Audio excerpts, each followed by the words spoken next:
आउ से आनंद आसवनी आउ से खुशी आसवनी।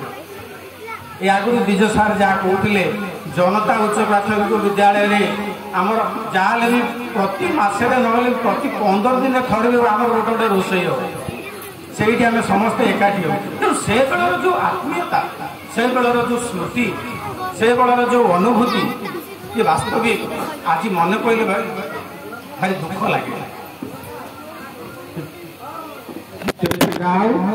गोपाल सार मो बापा आसिस्टांट थे। मो बापा जिते थे कुआपदारे हेडमास्टर आसिस्टांट थे गोपाल सार। मु गोपाल सार संस्पर्श में आसिली। बहुत मेलापी बहुत स्नेही एवं माने विशेषण नहीं। ये टिके पूर्व गोटे झीटी कहला आगे स्कूल अवस्था कौन थिला एबे स्कूल अवस्था कौन अच्छी ता सुदृष्ट समस्त देखी अनुभव कर। तेणु गोटे विद्यालय को सर्वोपरि गोटे गोष्ठी को माने श्रृंखलित करिवारे एक उन्नति पथरे प्रगति पथरे आगेवा जो केतक गुणावली दरकार मु कहबी निश्चित भाव में गोपाल सार पाखे से अच्छे। आउ बाकी रहा पढ़ा कथा सार मु भी देखी बहुत समय मोर बेले बेले काम पड़े स्कूल को आसे बहुत थर मुझे सार कौन करेंगे शीत दिन हेले ये बाहर सब पटी पकईकि पिला बसईकि निजे चेयर बस पाठ पढ़ू। तेणु पाठ पढ़ेबार जो कला सी गोटे निरा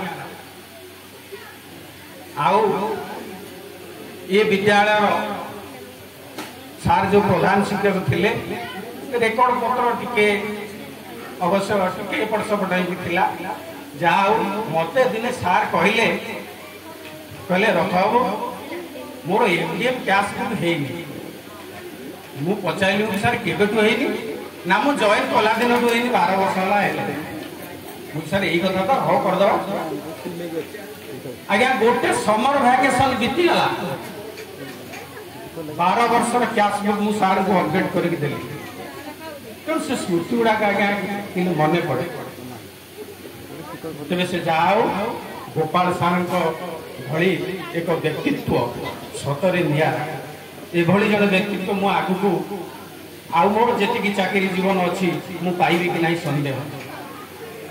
समय अतिक्रांत सर्वशेष से अनंत कोटि ब्रह्मांड नायकों पाखरे एति निवेदन करी सार सुस्थ रुहंतु निरोग रुहंतु अवसर जीवन तांकर पुष्पित हेउ एति कामना करी मोर वक्तव्य रखुची। जय जगन्नाथ। यहीपटे जो मैंने बसिक भोजी भात लेखा पढ़ा ऑफिस काम सब करती केवल से ही कथा कह आम सब किसी कहीपर बर्तमान मुझे डाकुची गुण सार सी यही कैंपर लोक मुझे कैंप देखिक डाकुची सका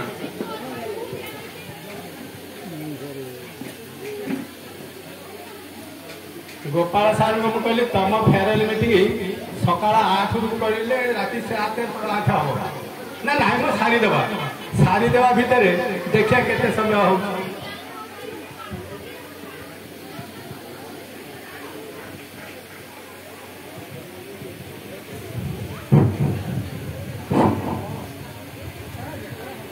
विदायकालीन संबर्धना सभार माननीय सभापति मंचासीन समस्त गुरुजन एवं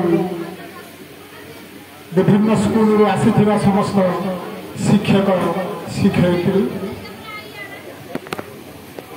ग्रामवासी परिचालना